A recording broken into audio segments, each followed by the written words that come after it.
Let's now talk about active recall, and active recall is by far the most important technique that you can and should be using in order to make your studies more efficient. Active recall or active retrieval or practice testing, whatever you want to call it, basically involves retrieving facts from your brain, retrieving stuff from your brain, because the very act of retrieving stuff from your brain actually strengthens the connections between the stuff in your brain. And this was quite counterintuitive to me. Like, for me anyway, I'd always kind of assumed learning was this sort of process whereby you put stuff into your brain and the only purpose of getting stuff out of your brain was to, ace that exam or get that A star or whatever. In fact, this cannot be further from the truth, and over 100 years of research has shown that we learn far better by practicing retrieving stuff from our brains than by trying to, put stuff back into our brains. So what's the evidence behind this? Let's go back to Professor Dunlosky's review paper, the one where he looked at hundreds of studies and, decided that rereading, highlighting, and summarizing weren't very good. This is what these guys had to say about practice recall, active recall practice testing.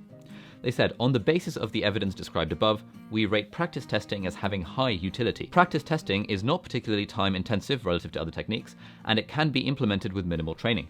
Finally, several studies have provided evidence for the efficacy of practice testing in representative educational contexts. So, this review paper that's looked at loads of studies, again, they've said practice testing has very high utility,